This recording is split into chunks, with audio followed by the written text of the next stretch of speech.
Pemerintah Indonesia terus melakukan berbagai cara untuk menekan penyebaran COVID-19. Dari tahun 2020, PSBB telah dilakukan hingga 2 kali. Selain itu, ada pula program sosialisasi perubahan perilaku agar masyarakat sadar dan tetap mematuhi protokol kesehatan.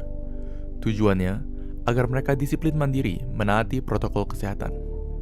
Pemerintah saat ini tengah fokus dengan program vaksinasi COVID-19 dan pemberlakuan pembatasan kegiatan masyarakat atau PPKM.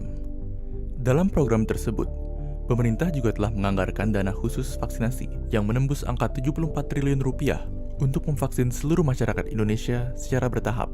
Namun, kehadiran hoax di tengah masyarakat berpotensi menggagalkan program vaksinasi ini. Pemerintah dan masyarakat perlu berkolaborasi untuk memerangi hoax agar Indonesia segera keluar dari pandemi. Di Indonesia, gerakan anti-vaksin menguat berdasarkan aliran kepercayaan. Kondisi tersebut tentu membuat resah dan menjadi kekhawatiran masyarakat yang mudah percaya lalu ikut menyebarluaskan tanpa memastikan kebenarannya.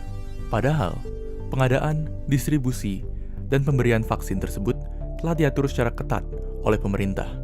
Sehingga, vaksin COVID-19 sudah dijamin aman untuk diberikan kepada masyarakat. Vaksinasi adalah solusi bagi masyarakat untuk melindungi diri dan keluarga, guna menekan laju penularan virus COVID-19 di Indonesia.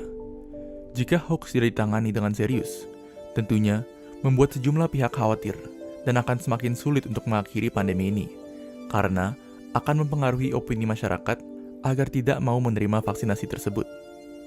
Oleh karena itu, edukasi terkait vaksin harus terus digencarkan agar masyarakat tidak termakan hoax, sehingga upaya pemerintah dalam menekan laju penyebaran COVID-19 dapat berjalan sukses.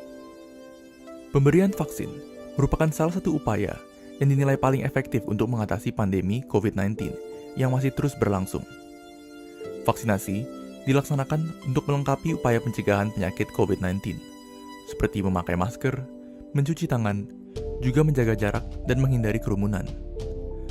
Vaksinasi atau imunisasi merupakan prosedur pemberian suatu antigen penyakit, biasanya berupa virus atau bakteri yang dilemahkan atau sudah mati, bisa juga hanya bagian dari virus atau bakteri.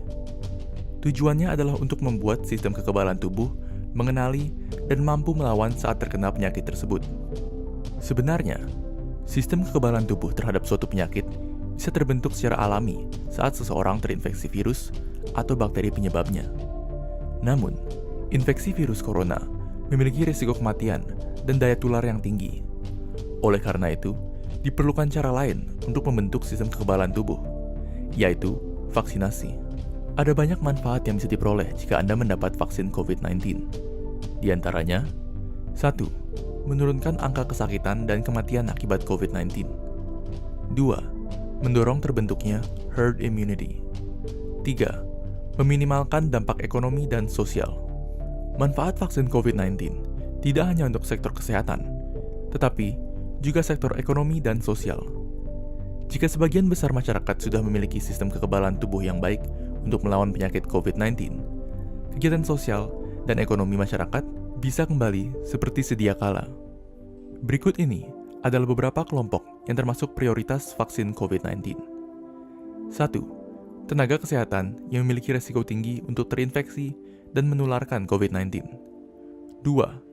Orang dengan pekerjaan yang memiliki risiko tinggi tertular dan menularkan COVID-19 karena tidak dapat melakukan jaga jarak secara efektif, seperti anggota TNI Polri, aparat hukum, dan petugas pelayanan publik lainnya. 3. Orang yang memiliki penyakit penyerta dengan risiko kematian tinggi bila terkena COVID-19, termasuk lansia. Setelah semua kelompok prioritas di atas mendapat vaksin COVID-19, vaksinasi akan dilanjutkan ke kelompok penerima vaksin COVID-19 lainnya, mulai dari penduduk di daerah yang banyak kasus COVID-19 sampai ke seluruh pelosok Indonesia. Dari fakta-fakta di atas, bisa kita lihat bahwa vaksin COVID-19 membawa banyak manfaat, tidak hanya untuk diri sendiri, tetapi juga bagi banyak orang. Oleh sebab itu, meskipun banyak beredar isu-isu seputar vaksin yang belum jelas kebenarannya, kita tidak perlu